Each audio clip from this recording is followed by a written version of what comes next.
On the Mayflower, Voyage of the Ship's Apprentice and a Passenger Girl by Kate Waters, photographs by Russ Kendall.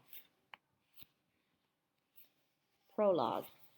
On September 6, 1620, the ship Mayflower left England and sailed into the open Atlantic Ocean. The ship's destination was the northern parts of Virginia, near the mouth of the Hudson River. On board were the ship's master, Christopher Jones, about 30 officers and sailors, 102 passengers, and the ship's apprentice, William Small. Only 2 people on board had ever seen the land they were sailing to. By God's grace, my name is William Small, but I am called Will. I am apprentice to Christopher Jones, the master of the ship Mayflower. I am learning to read maps and charts, to find our ship's position by the sun and stars, and to know the weather. This is my second voyage. I have never before been across the sea. Truth be told, I am fair excited and a bit afraid. All hands ready to set sail. Courses in their gear. As we leave Plymouth Harbor in England, I watch the sailors unfurl and set the sails. The boatswain calls out the orders. Heave on the mizzen halyard. Stand by to loose the forecourse sheets. I am not yet tall enough to climb the rigging, so I help belay the lines. The lines are awkward and sticky with tar. I look back at the land and think of my family. I wonder when I will see them again. Once at sea, Master Jones teaches me to measure the position of the sun and the horizon with a quadrant. It is hard to hold the quadrant steady as the ship pitches and rolls on the waves. My knees will ache mightily until I get accustomed to the motion again. In the roundhouse, we compare the readings to the charts, and Master Jones sets our course for North America. At night, when the wind dies down, the motion settles somewhat. Now I hear the passengers in the 'tween decks. They sing and pray with good voice. I can smell their food and hear their children squeal and run about. When I fetch the master's meal of oatmeal and peas and pork, John Reynolds, the cook, grumbles about the praying and the chatter. I serve Master Jones, John Clark, the pilot, and William Hall, the boatswain. They are in good spirits now that we are under sail. After our meal, John Clark begins my lessons on the traverse board, which we use to mark the ship's direction and speed. On my way to bed, I peek down through the hatch. The master would not like me spying, but the people below are a curiosity to me. 'Tis a small space for 102 people and their belongings. I can hear the passengers complaining about the close quarters and the pitching of the ship. I am grateful to be up here, where there is room to walk about. The days continue fair, and the passengers seem used to being at sea. First thing of a morning, I haul seawater to wet the boards to keep them tight. A passenger girl comes on deck to empty a chamber pot.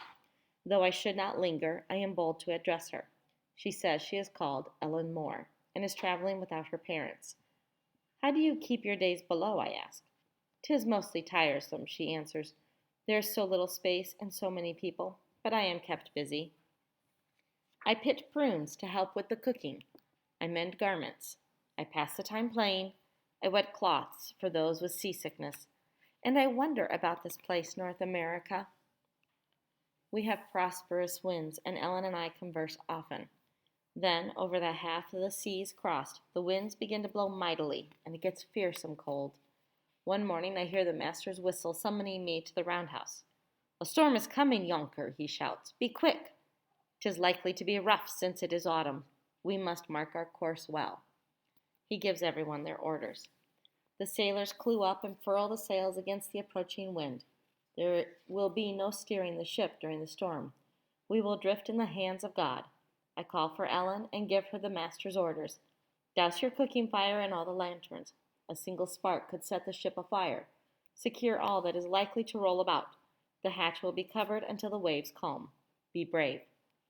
When the night falls, the wind blows fiercely. The sea roars enough to make me deaf. The waves throw water everywhere. Shivering in my hammock, I hear the sailors running to and fro and the mates shouting orders above the wind. I think of the passengers below in the darkness and cold. No one will have time for their concerns until the danger to the ship is past. There are days and nights of fearful dark and wind and rain. I am kept more busy than before. I help the gunner relash the cannon that has loosened during the night. I pour drink for the tired sailors and listen to their talk. Some fear the ship is not sufficient to withstand the storm. One day, when the storm seems less hard, I uncover the hatch and call Ellen. She comes on deck and gulps the cold, damp air. "You are fortunate to be up here in the wind," she tells me. "'Tis so close and rank below, and 'tis cruel with only cold food. Everyone suffers from seasickness, and I am kept busy tending them. I worry so for Mrs. Hopkins, who is large with child and cannot find a way to rest." The storm does not relent. One howling day the carpenter rouses me. "Quick, lad, we've leaks to fix. Every man must help." My stomach drops at this dire news. I carry the carpenter's caulking, mallets, irons, and the oakum, and climb down into the hold. Black, rank water wets my shoes. We caulk the leaks, and more open up. It seems to take hours upon hours. It is hard to hammer true with the ship rocking as she is. When we finally climb above, I pass the passengers' quarters. There is a mighty stench, and the many look fair pale. Ellen has said her people pray through all the hardships and believe God will take them safely to the new land. Despite the storm, they try to make a home on this rough ship. I hope their prayers will keep us all safe. I nod to Ellen, but cannot linger. In a fortnight, the skies begin to clear. On my way across the deck, I see the hatch open a bit. Ellen peeks out and starts when she sees me. "Will," she whispers, "is it over? Are we safe? Mrs. Hopkins had her baby 3 days ago. I don't think we can bear any more." "'Twill be calm now, pray God," I answer. "The master will give you leave to be on deck as soon as he is sure." When the passengers come up to get air, Mrs. Hopkins shows me her baby. He is named Oceanus, after the sea. What a tiny creature to ride out such a storm. I mend a sail while Ellen tells the news. I tell her about the fearsome days and nights of the storm and the constant tasks and errands I had to do. "'Twas just as bad below," she says. "Some said they lief die than suffer through one more day of such rocking, but our prayers were answered." Then on that day we hear gulls. Gulls mean land is near. But by our bearings we are bound for a land called Cape Cod, not Virginia, where the passengers have a patent to settle. The storm has taken us off our course. After a day of trying to sail south past the perilous shoals of Cape Cod, the master meets with the passengers. They agree to find a safe harbor there, since winter is upon us. The next day I see leaves and branches floating in the water. It has been 65 days since we departed from England. Suddenly there is a cry from the working tops. "Land ho!" We anchor in a protected harbor, and the passengers set about exploring the land. During the months that the passengers build their houses in this cold place, the ship is still their home. Ellen is given leave to come on deck more often, and I have fewer chores to do. We teach each other songs and tell stories of our lives at home. But mostly we talk about the hardship of the voyage. "I can survive anything now," Ellen tells me. "Indeed, you are brave," I tell her. With their houses built, the last passengers leave the ship. As the Mayflower sets sail for England, I feel sad, for I will miss Ellen. She has been my family in these days. Looking back on the land, I can see the roofs of dwellings and the smoke from cooking fires. I wonder if I shall see Ellen again. May God grant you well in this new land, my friend. The 1620 voyage of the Mayflower. There are only two first-person accounts of the famous 1620 voyage of the Mayflower to North America. Both are by passengers. Each is only a few pages and gives very little detail about day-to-day life on the ship. Additional information about the voyage has been gathered from accounts of other voyages telling what this kind of trip was like, and also from what we know about navigating and shipboard life in the 17th century. The Mayflower left England much later than its master and passengers had hoped to leave. First, there were disagreements with the people who had loaned the passengers the money to hire two ships. Then one of the ships, the Speedwell, had to turn back because it was leaking badly. Finally, with most of the passengers from the Speedwell crowded onto the Mayflower, the voyage began. Because they were late leaving, they encountered autumn storms on the Atlantic Ocean that were particularly severe. By the time the ship came into Plymouth Harbor, it was winter. The crew and passengers had not fresh food in several weeks. The cold and damp, along with their poor nutrition, caused many people to get sick. Between November 9, 1620, when land was sighted, and April 5, 1621, when the Mayflower finally left to return to England, half the passengers and half the crew had died. The Mayflower stayed in Plymouth for 5 months, not only to tend to the sick, but also so that passengers would have some place to live while they built their houses and prepared their gardens. That is not work people usually do in the winter, so it took a long time. And unfortunately, the thatched roof of the first house they built was destroyed by fire. Finally, as spring was coming, Master Jones determined that the passengers were able to be self sufficient, and he turned the Mayflower back toward England.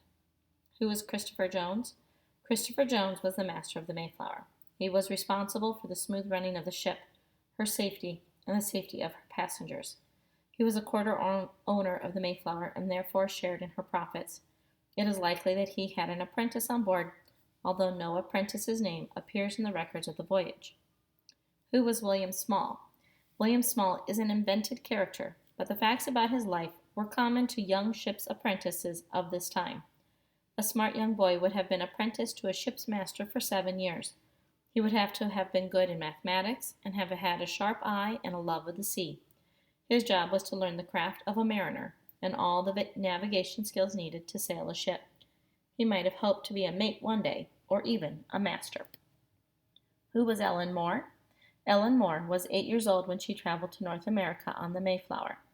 In 1620, because of a family tragedy, she and her sister and her 2 brothers were sent on the journey with other families. Ellen was assigned to Edward Winslow's family. There is no information about Ellen in the record of Plymouth Colony. It is likely that she succumbed to the sickness that killed half the passengers and half the crew while the ship lay in Plymouth Harbor during the winter of 1620 to 1621.